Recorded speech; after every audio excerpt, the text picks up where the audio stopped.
त्यांच्याशी मी चर्चा केलेली आहे आणि या बाबतीमध्ये कुठेही तेढ निर्माण होणार नाही, जातीय तणाव निर्माण होणार नाही या संदर्भामध्ये शासनही खबरदारी घेत आहे। आमची सर्वांना विनंती आहे की आपण हे उपोषण मागे घ्यावं, ठिकठिकाणचं आंदोलनं मागे घ्यावीत। उगाच काही ठिकाणी परिस्थिती हाताबाहेर जाईल असं कुठेही वक्तव्य सुद्धा करू नये मला असं वाटतंय। आणि म्हणून त्या संदर्भामध्ये आता जे उपोषणाला बसलेले आहेत त्यांना आम्ही संपर्क करतो आहोत, अजूनही करणार आहोत।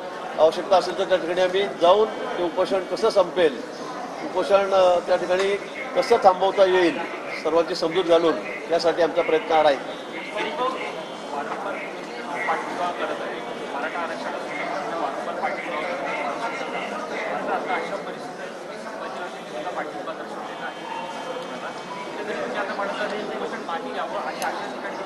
नाही, अनेक ठिकाणी धनगर समाजाचं उपोषण चाललेलं आहे, आता कोळी समाजाचं उपोषण चाललेलं आहे, त्या ठिकाणी ओबीसीचं वेगळं उपोषण चाललेलं आहे, सगळेच जण उपोषणाला बसलेले आहेत अनेक ठिकाणी आपण बघतो।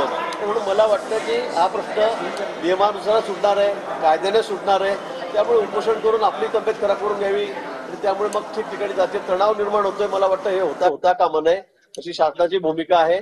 आणि मग त्या संदर्भामध्ये शक्य ज्या ठिकाणी आहे त्या ठिकाणी आम्ही बोलणार आहोत। मराठा आरक्षणाच्या संदर्भामध्ये माननीय मुख्यमंत्री शिंदे साहेब स्वतः लक्ष घालतायत, मला वाटतं लवकर त्या विषयावर तोडगा निघेल। सर, जयराम रमेश यांनी थेट पंतप्रधानांवर टीका केली महाराष्ट्राच्या वीज प्रकल्पाला घेऊन की काही राज्यातील मोठे प्रकल्प फक्त अदानीला मिळावे म्हणून मोठे पॅकेजेसच्या बोली लावण्यात आल्या, ज्याच्यामध्ये फक्त मोठे केंद्र होऊ शकतात, यामुळे एकाधिकारशाही वाढेल असाही आरोप ते करतात। मला असं काही वाटत नाही, तर ते काय म्हणाले जयराम मला माहित नाही, तुम्ही सांगतायत म्हणून। पण जे मोठे